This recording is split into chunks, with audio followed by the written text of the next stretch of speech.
Mr. Pacheco, Paul Cundifer. So, what you see here is your engine. We did a compression test on the engine. You have one cylinder at 70 pounds, 72, I believe it was. You have five other cylinders at less than between 80 and 90 pounds.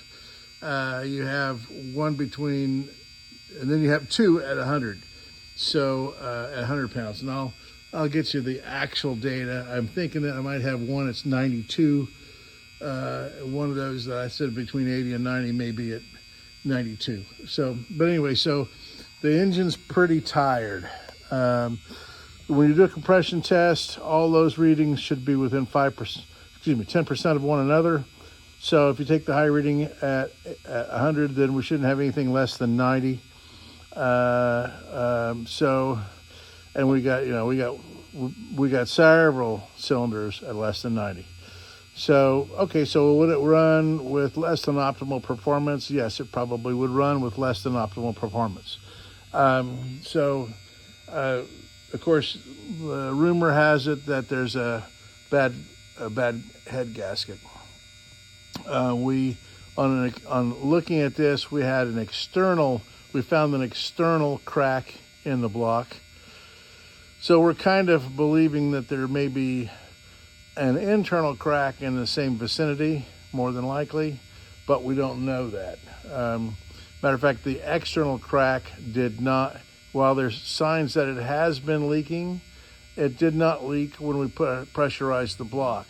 My guess is that the block has to warm up before it leaks. So, but there's definitely been leaking from that external leak in the block. So what we did is we plugged everything off. We thought, well, it could be exhaust manifolds. So if we introduce and pressure test the system without the exhaust manifolds, we can rule out the exhaust manifolds being a problem. So, and they're typically a problem. So we put about 4 gallons of water into the, we put pressure on the engine, and we ended up with 4 gallons of water leaking into the oil pan.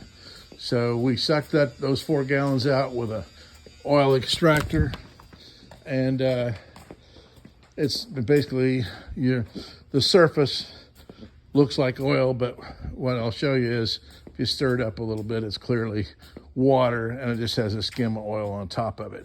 So there's your skim of oil on top, and we'll stir that up, and as you can see, that is all water. So we've got an internal leak, which we were expecting some kind of an internal leak. What we don't know is if it is a head gasket or whether it's something more serious and more sinister, like a cracked block or a cracked head or whatever. So we've managed to tell. That's all we can tell from the outside of the block.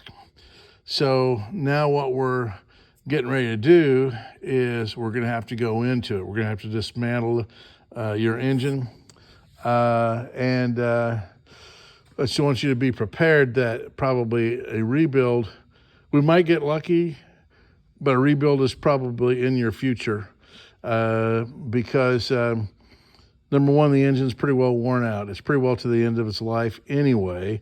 Most of the goodie has been used up.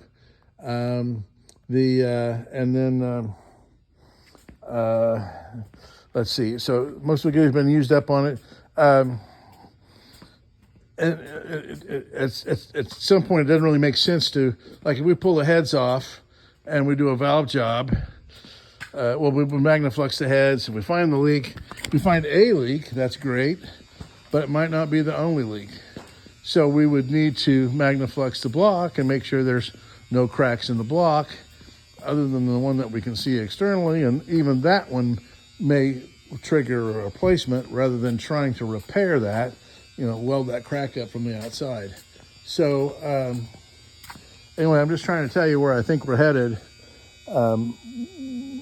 The yeah. At this point, and I just want to make sure that you're ready to go on with further diagnostics, because the diagnostics are going to require us to tear the engine down. There's really nothing left that's left to do for us. No way for us to find the leak without starting to put through this teardown process. And then when you start the process of putting it back together, it really doesn't make sense to put it back together with the old bearings and the old piston rings and not addressing the low compression and not doing a valve job and so on. The list goes on. And then of course, not rebuilding your carburetors and your engine, your starter drags. Your starter is really dragging, so the starter needs to be rebuilt as well. So the ancillary equipment would need to be rebuilt on this as well. And you'll notice that the steward that was taking care of this before you, I'm already sure you're going to be a much better steward. There's a fuel pump right there that's been abandoned in place. There's a fuel pump, electric fuel pump right there. That's apparently being operated, but you see these little green wire nuts? Well, wire nuts are not allowed in marine use. It's a butt splice or a terminal is the only thing allowed.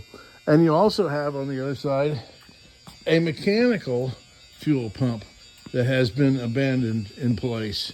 And the electric fuel pumps are pushing through the mechanical fuel pump. And it is, you see the sediment bulb, the clear sediment bulb on top of that. So, and then we have some hose clamps on your tachometer cable, which those are interesting. We have uncovered a number of wiring issues besides these wire nuts. So we're probably looking at doing some wiring. I don't think I have to do a complete rewire, but we certainly need to fix the stuff that we're seeing. And then we also need to, in my mind, we need to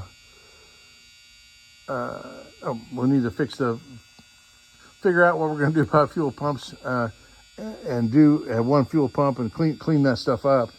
And of course, so anyway, I just wanted to give you an update as to where I think we're going. I'm going to give you a snapshot of our notes when we did the compression test, so I can show the exact compression. Like I said, I think we're 70 pounds on one cylinder, might be 72, but we're low.